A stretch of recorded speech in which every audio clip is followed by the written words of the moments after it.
Pawan Kalyan AP రాజకీయాల్లో ఆయన ఒక పెను సంచలనం. గతంలో ఓడిన పవన్ కళ్యాణ్ ఈసారి ఎలక్షన్లో గెలవగలడా?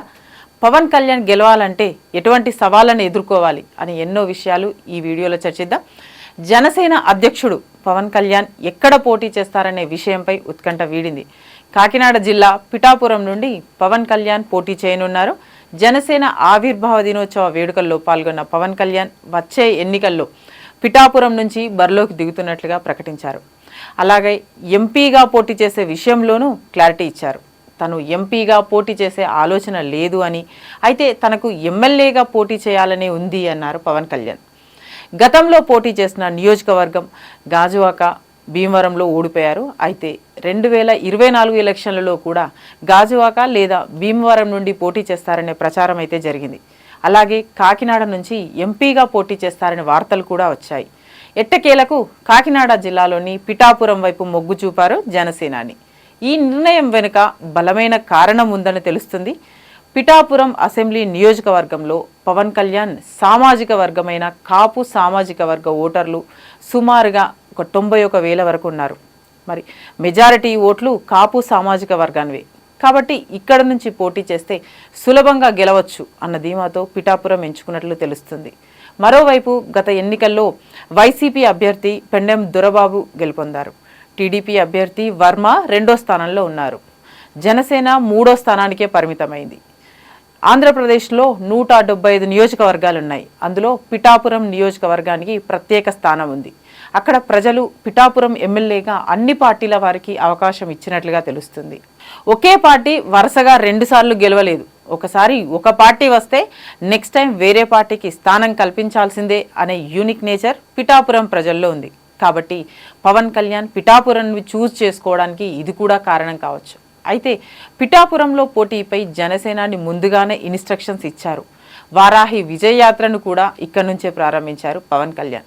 మొత్తానికి జనసేన అధినేత పోటీ విషయమై క్లారిటీ రావడంతో జన సైనికులు ఫుల్ ఖుషి అవుతున్నారు. పవన్ కళ్యాణ్ జన సైనికులతో మాట్లాడుతూ, మనం గెలవడం ఒక్కటే కాదు, 1,00,000 ఓట్ల మెజారిటీ అనేది లక్ష్యంగా పెట్టుకొని విజయం సాధించాలి అన్నారు.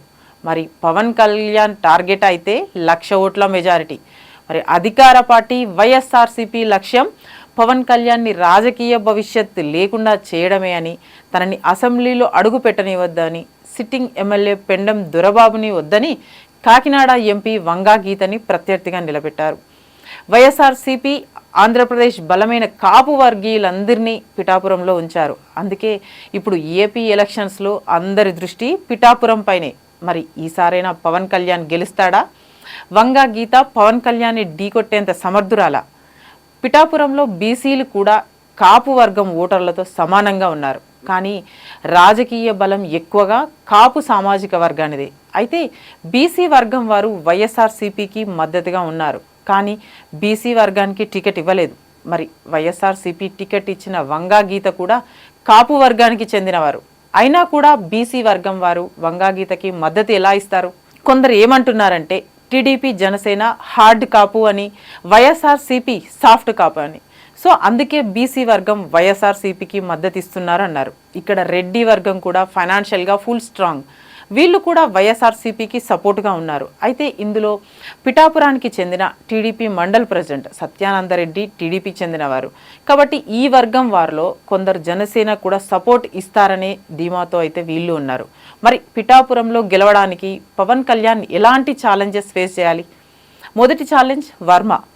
ఎప్పుడైతే పవన్ కళ్యాణ్ పిఠాపురం నుంచి పోటీ చేస్తారనే వార్త అయితే వచ్చిందో అప్పటికే అక్కడ సీట్ ఆశిస్తున్న ఎస్విఎస్ఎన్ వర్మ ఆ వర్గం నుంచి తీవ్ర వ్యతిరేకత వచ్చింది.